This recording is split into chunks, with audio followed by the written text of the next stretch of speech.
happening there. And welcome to everyone to Sustainability Around the World, our webcast. I'm Chef Shona Chalmers. I welcome people from all over the world. I always say this is my favorite part of the day. We've got, Daniel Schweitzer from Jamaica. Hey, Dan, how are you doing? We've got from the USA, from Poland. We've got people coming in from Korea. It is like having my morning tea with the whole world. I love, love, love this part of the day. And I'm so glad that we're going to be able to talk today about something that's so relevant to sustainability and to our chefs. Hi, Luis from Colombia, and we've got from Morocco. Oh my goodness, I have to close it because I will get distracted. Today we are talking about how do we balance performance, profitability, and sustainability when we're looking in a kitchen. Our focus is on, and the title of today's sustainability webcast is The Power of Precision Cooking, and how we can approach this to sort of make it more efficient, more consistent, more sustainable. What should you be choosing? What should you not be choosing? This isn't just about, how we cook or what we do. This is about how we choose things in a meaningful way so that our kitchens are more sustainable. I am joined by two amazing experts. I'm so glad they're here with me. I've got Scott Taylor and Lauren Hunter. I'd love for you to introduce yourselves sort of to relevancy of what we're talking about today and power of precision cooking and sustainability. Lauren, you want to go first, maybe? Yeah, sure. Hi everyone. I'm Lauren, the Sustainability Director of Invito Design. My background's in commercial kitchens, never personally been a chef, but for the past 4 years, I've been working in sustainable kitchens from a data-driven and waste reduction approach. Fabulous. Thank you. And so much more. Wait till you hear. I'm so excited. And then Scott, tell us a little bit about yourself. Hi, yeah, I'm Scott Taylor. I'm the consultant services and sales manager for Alto-Shaam here in the UK. I was a chef long time ago, but I was a chef, worked in hotels and in some QSR type restaurants. Since I've been back this side of the industry, I've kind of specialized in hot holding for a lot of my career, but now I'm lucky enough to be working with some great cooking products as well, as in multi-cook ovens and cook and hold units as well. So I'm excited to get into that and find out more. I am such an old school oven girl. I still have the burns from using those heavy doors and they just slam shut because they're all cast iron. I'm like a tiger striped up my arm from knowing and using all of those for years and years. Oh, I'm still getting those as well. I'm still. Yeah. Oh, yeah, we all do. We all do. That is still happening, but it's happening much less with beautiful equipment like what you're going to speak about today. I want to make sure everyone knows who's watching. If you have any questions, there's a Q&A at the bottom. Put them into there, and as I can, I'm going to pull them into our conversation so that we can have a great flow of how things are going to run today. So I want to set the stage for everyone who's at home. And can we sort of talk a little bit about what precision cooking is? Maybe, in a professional kitchen, what does that really mean in practice? Okay, I'll jump in there, Lauren. So in my view, precision cooking is cooking your products how they want to be cooked. So not having any wastage, so not overcooking, not undercooking. So they're right every time. Now, with a lot of our ovens, as an example, they are fully programmable, so anybody can use them, but they are also chefable as well. So we don't want to take the chefing out of being a chef. We want to still have the ability to cook food to how we want it to be cooked. But the fully programmable, when you have lower skilled operators in the kitchen, you still need them to have a job that they can do and produce the food to the highest quality and with precision results. Chefable. I'm going to quote that from you because I want to get more into that later.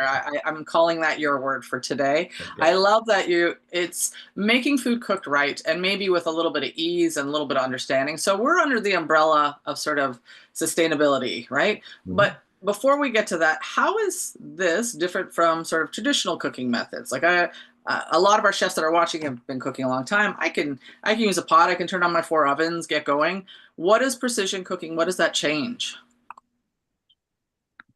I think that changes your time and that changes your time management within the kitchen. There's a lot going on in the kitchen. There's a lot of noise. There's a lot of distractions.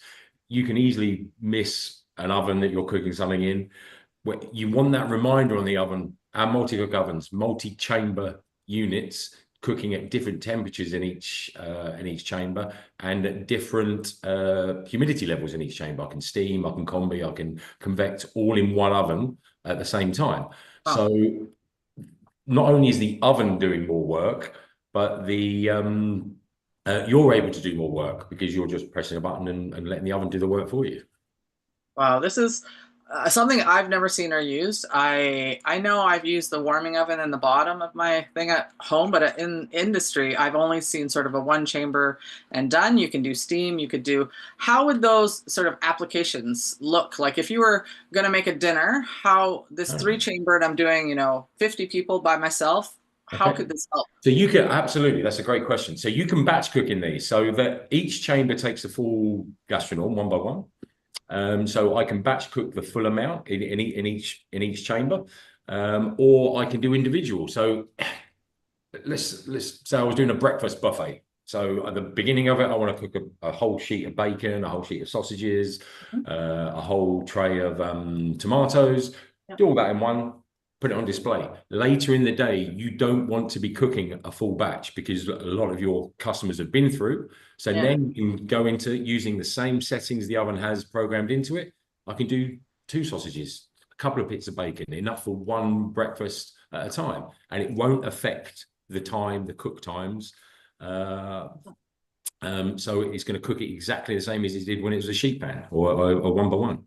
Wow, that's a little mind blowing for me. I always think you have to You have need to see a something. demo. You need to see a demonstration. I do. But looking at the bigger picture. So we want to look at, so this sounds, I mean, product wise amazing, but we want to look at the sustainability of kitchens. Yeah. Not everyone's going to have this amazing piece of equipment you have here with the multi-chambers. I love that this is not just for large operations, it could be for small operations. How can other people be more sustainable with their precision cooking or with their cooking in their kitchen, I guess? So I think you need pieces of equipment that do multiple jobs. So not just doing one job. You've not just got a 6-burner range where you can just boil on the top or do your pan work on the top. You need, I think, in my opinion, to be more sustainable, we need equipment that can do multiple jobs at the same time. Laura will have a little bit more information on that kind of sustainability for me, I think. Yeah. So the way that we design kitchens at Invito is multi-purpose and future-proofing. Rather than just saying I need X, Y, and Z, it's what can we kind of adapt, what can we look at that will do multiple things. I think from a precision point of view, it's about getting the right equipment for what you are doing to give you some room for expansion and some room for changes. The Alto-Shaam, you've got to get a demo on it. It's super, super cool. It blew my mind when Scott showed me it a few years ago. But from kind of, rather than just filling your kitchen with multiple pieces of equipment constantly and saying, well, I have to have this, looking at it from a usability point of view. I'm not a chef, so I can't speak to how things cook. That's Danny, our design director's job. However, selecting based on how often you're going to use it, what's it going to be used for, and will it do the volume that you need it to? I think a really common mistake is kind of buying a cheaper piece of equipment because it's cheaper, rather than making an investment that's going to last you 10, 15 years. You're going to be able to future-proof with it and move with it more than anything else. Yeah, that's a big one. I see a lot of chefs going for a less expensive piece of equipment for the now and not thinking about the future. It happens with a lot of things. It happens with things that are, they say, energy efficient. Well, that's not going to pay off in the end. If you're looking at sort of a kitchen from the energy and resource efficiency, what are some of the things that people should be looking at, I guess, to be more sustainable or to think about those cost control? To be honest, it's how long the equipment lasts, really, and the kind of energy that it uses. So the way that people tend to look at sustainability is it's electric and it's got an energy label on it. And the truth of that is that realistically, that's only 1 or 2 pieces of the actual puzzle. Like Scott said, ease of use, labor saving, being able to adapt, being able to do multiple things at once, but also looking at, if I buy a piece of equipment with really high latent heat leakage, what is that costing me over 7 years? So a really cool example with one of our clients that we did the other week, they were looking at buying kind of a cheaper range fridge from a manufacturer. we literally got all the energy data and the monitoring data in, and for an extra £300 on the purchase price, it would save them £7,000 over Wow. years to run. So it's about looking at everything from beginning to end more than anything else, rather than saying it's cheap and it does a job, saying, okay, but I could spend an extra 20% and not have to replace that equipment in 5 years' time. From an energy usage point of view, there's not really an answer as to what is the most energy efficient. It's realistically what your use case is. So a CPU kitchen and a street view kitchen will operate totally differently, but it's Mhm. about what you need out of it. Don't get me wrong, you're going to see brands all over the place going, buy this, it's energy efficient and it's sustainable. What sustainable means in catering equipment is still up for discussion. But in terms of making those decisions, sometimes electrification's not possible. You know, Yeah. you might have to stick with gas. It's available, it's your availability. Yes. But when you're selecting equipment, it's about speaking to experts like Scott and saying, this is what I want to achieve. What can I do with your piece of equipment? Rather than making a snap decision to say that oven when you don't really know that you need that oven. You Yeah. might Yeah. a convection oven and then a fryer, you might need something like the Alto-Shaam equipment where actually you need a combi oven and hot hold, and just Yes. understanding what you need more than anything else. So you mentioned something, latent heat leaks. Now I can assume what that means. This is grown-up smart terms, and I love to make it so it's accessible to everyone. If is there like latent cold heat leaks as well? Like what So would make ba- this go better? apparently my dog wants to join in. Apparently, my dog is always the star of the show. It's Bear with me for 2 seconds. Alex, come here, please. Do you want to come say hello? No. Realistically, what that actually means is anything hot and cold will leak. okay. Um, you can stand next to like a combi oven, for example, and you can feel the heat coming out Yeah. of the unit while it's running. That's really common. So if you think of it in a way of if my cold storage door is open, what is happening to that? Realistically, it's actually costing you money rather than just energy. Yes. So latent heat is kind of my engineer is the engineering needs to nerd's term, sorry, for it escapes the unit and Okay. costs you money. A little bit like I've had to learn what a sauce espagnole is in the past 2 months. I didn't That's know there good. was a difference between white, red, and brown onions. It was just like Oh, let's onions. not get. Yeah, it's thinking of it of if it's leaking heat, if heat is escaping when you stood next to it, if it's actually making your kitchen hotter, Yeah. that's actually costing you money long Yeah. term because it's Yeah. using more energy. So always looking at kind of the data that's available and saying, why is it cheap? But why does Yeah. it maybe use more energy than anything else? There's always a reason for that. And the Yeah. manufacturers do have the information. You have to probe for it. So, Scott, looking at that sort of, I'm going to target on this little heat leaking and cold leaking. As far as the equipment you've seen, because you've seen all kinds of equipment in your experience, Hmm. what should chefs be looking for? Like, if that's a thing that we're looking at energy, I understand we wanted to speak more to precision cooking, but if they're looking to purchase something, Yeah. they want to look at all the pieces. What are they looking for? So I would say, I mean, the easiest one that I do when I do demonstrations over here, I'm standing next to the unit and I'm not sweating. Well, I'm in the UK, so we don't get really hot days here. But when it does get hot, I can still stand next to the oven. I can open the oven door and I don't get a face full of hot air Oh, because we okay. have an air curtain that's flowing down the front. So the air is the way the airflow works. It keeps the air in the unit. I'm a glasses, whereas you can see, I open our Converge unit. Normally, you open a combi oven and you have to crack the You have door to throw first your for the glasses on steam. the table. Throw your Yeah, glass yeah. on the table. I can open it and I get zero coming out because you get a little bit coming out, but it's Yeah. not filling that room Force it. Yeah, full of hot air. And we insulate all of our units from the hot holding up to the cooking models so well that there's not that much latent heat coming out of there. Kitchens are not, they're fun to work in. I love working in kitchens. I've always I loved wouldn't working trade in it for kitchens. anything. But But they are also very uncomfortable in certain situations. And I think manufacturers have got to look at the way that they build those units to make it more comfortable for the operator working. You know, people are mhm, using induction units and so on and so on because it's to make it more comfortable and for energy saving. that's great. So if someone is buying something, I don't know who would be able to answer this best.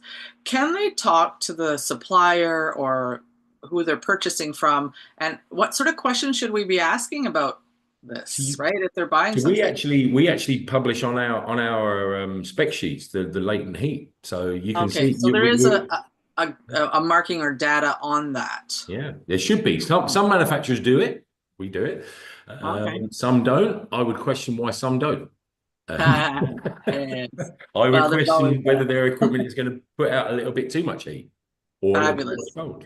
Lauren, anything to add to that? If we were looking for stuff, like, is there anything we should be specific to if we're There's looking for? little, there's kind of little things you can look for. So just using kind of combi ovens as an Yeah. example.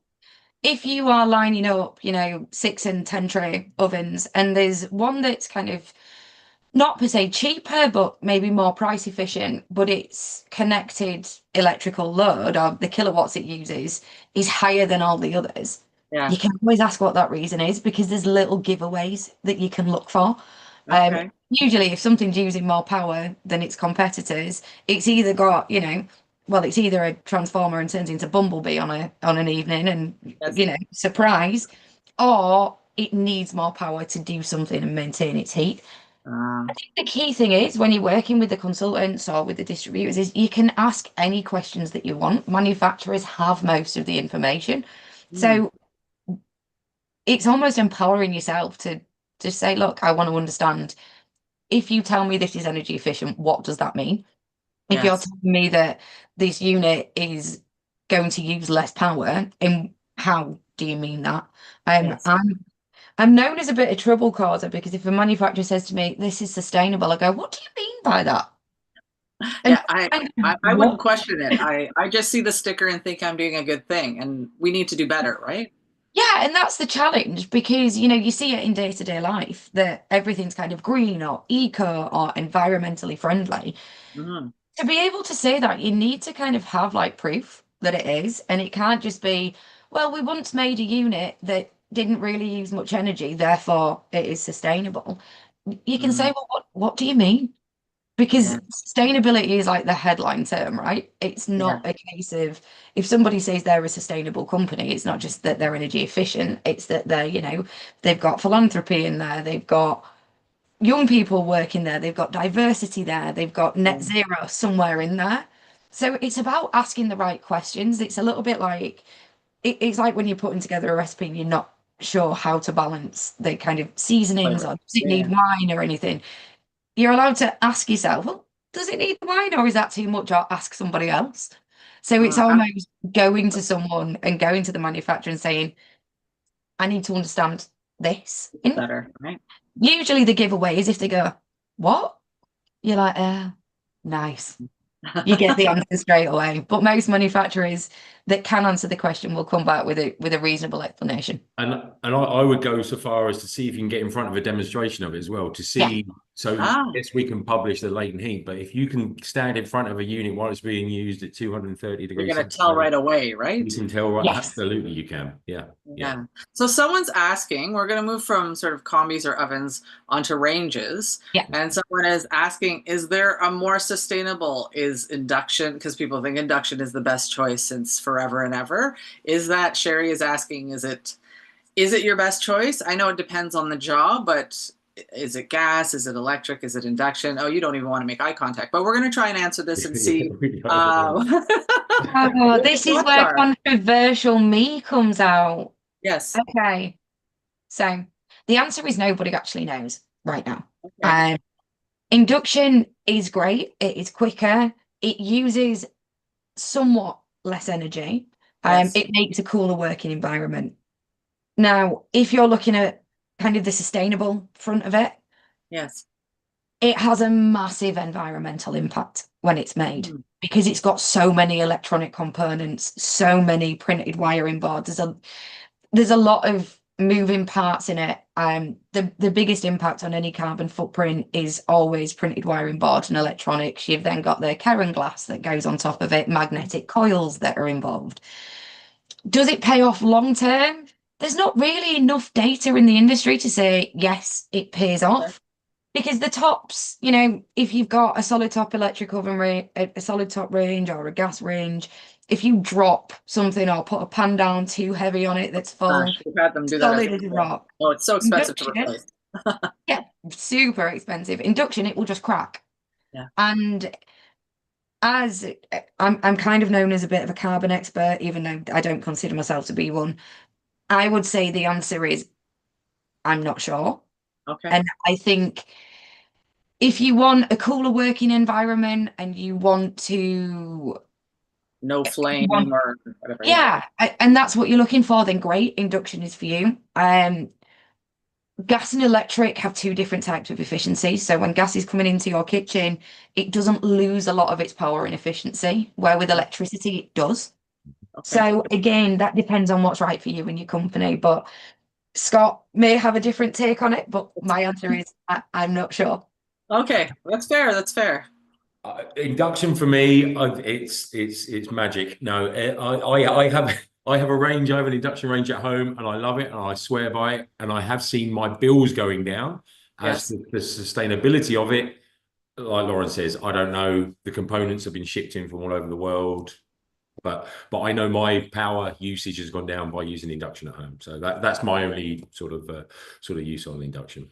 Yeah, yeah. Okay, that's great. I mean, I like to poke the bear a little bit and see what comes of it sometimes when we're doing these discussions. I do love it, and I know there's always been a back of chefs use an old term in the UK was chefs use gas because Yes. but induction We like fire and knives, right? exactly. Whereas with induction, you get I think you can get the same results as you can with gas. More controllable heats as More well, as control. long as they're calibrated regularly. But I Yeah. didn't even think about the creation of them, as Lauren had mentioned. It's like not considering where your fish comes from, like just taking any fish, Mm. instead of considering how they're actually catching the fish. If you don't consider how the equipment is being made, you're still having an impact, right? So that's a huge piece to sort of have in the back of your head if it is, if it's a little bit more. So in looking at precision cooking, we'll get back to the piece that we're Yeah. on. How can we, or what can we do to help, lengthen the product of food or waste less food or reduce waste? Because people want to know, how does precision cooking help Okay. that, or what does that look So like? So cooking a food, if you want to hot hold food, you need to keep as much moisture in the food as you can. You don't want to dry that food out when you're holding it. Yep. With a lot of the precision cookings and with the precision cookings that we do at Alto-Shaam, the moisture is retained within that food. In the multi-cook ovens, we're using catalysts in there that take out any grease, convert that grease into hot air, moisture. Moisture is absorbed back within the food. Hot air makes the oven more efficient, but then they will hold for longer times than if you're doing a rapid, if you're using a rapid oven as an example. Some of the moisture, a lot of the moisture come out of that food, so you're not going to be able to have the hold times for as long. Also, with our cook and hold units, we're using a very gentle heat. We're using the halo heat technology that we use. Again, the moisture stays in the product. You're getting very low shrinkage on the product, which means the product will hold for longer again. Okay. So if you get the more moisture you can keep in your food, Yes. the longer it will hold. Okay. So this is reducing waste. Is there anything else like in precision cooking that we could think of in the, like chefs are watching and they want to know how can, in general terms in a kitchen, when we're talking about sort of this type of cooking, is there an example like that chefs could do that would sort of impact immediately with this food waste within their kitchen using precision cooking? It's the batch. To me, it's the batch cooking, and little and often if you need to. If you need to batch cook for a conference, for an event, then your combis and then into your blast chilling and then your regening for your products. That's the way to go.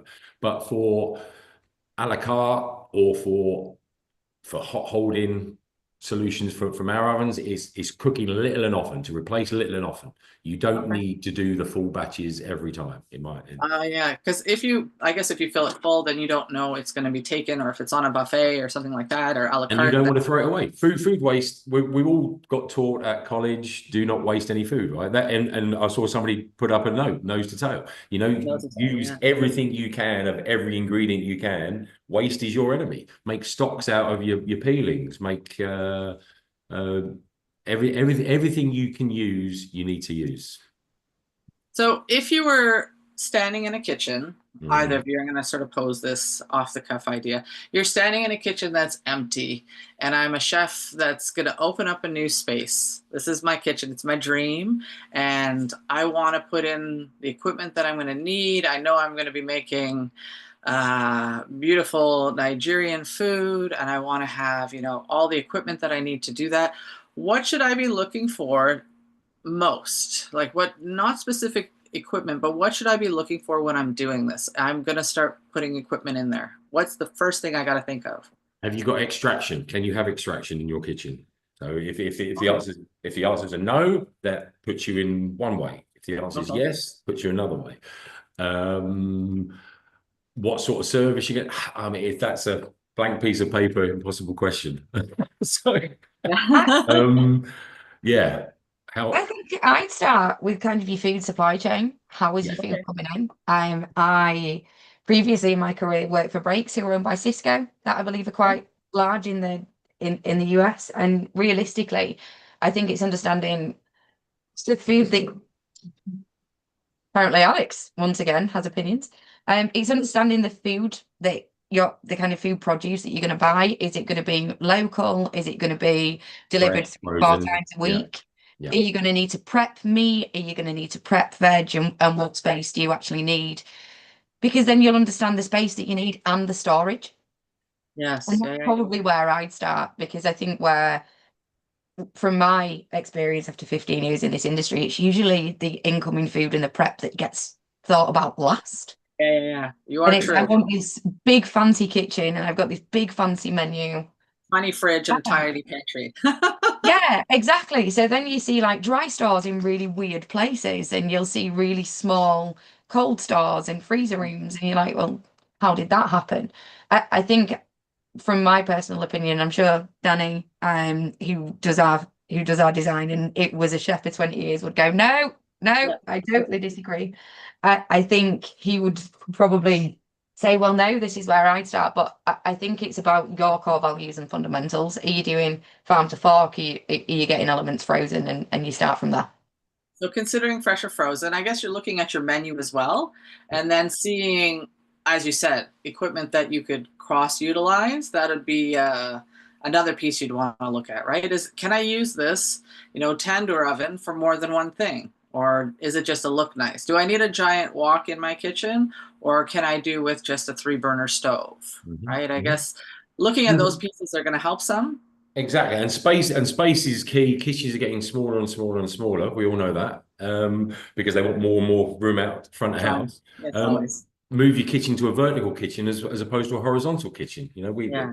As I say, the multi-cook oven with the Vector or the Converge, having different chambers set at different temperatures, using different airflow, different humidity levels. You can cook a full menu off of one oven with three Yeah. chambers cooking at different environments, steaming, combiing, convect cooking, all at the same time behind one door.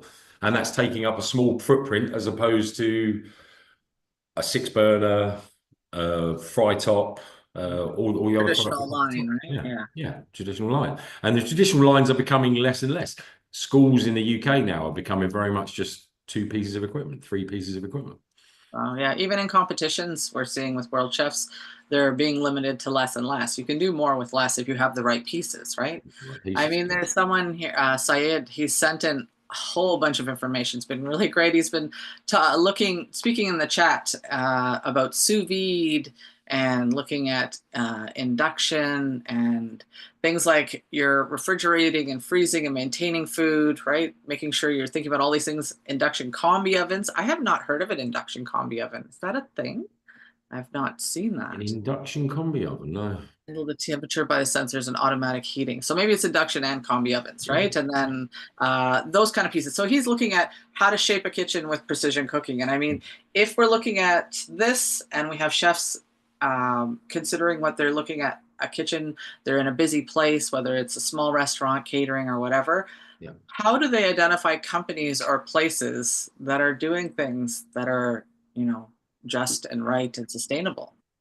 Like, how do you know? Like, That's that's a good question. wow. Like That's saying, a how do you find a question. good fish supplier? I guess you have to trust the process, but there's got to be traceability in the products people are buying for their kitchens, right?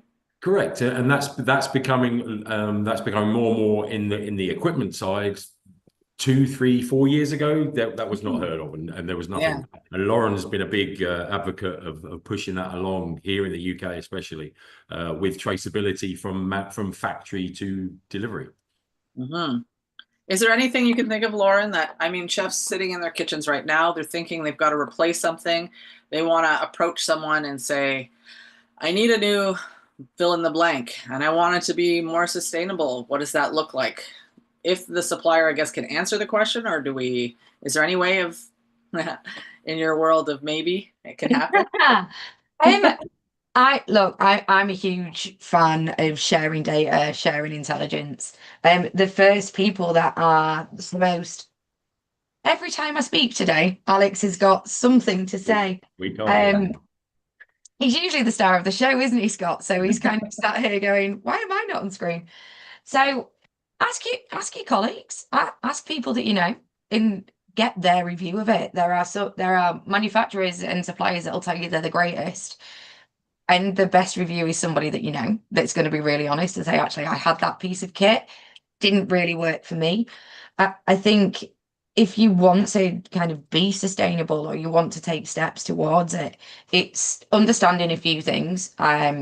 Firstly, what is your budget and what does it allow for? I think one of the worst things people do is massively overinvest in equipment because they're sold the dream. It's a little bit like buying a car. Yeah. You can get all the bells, whistles, you can get cooling seats, heated seats, everything these days. And actually, you need something that is in the realm of what you can afford so you don't oversell it.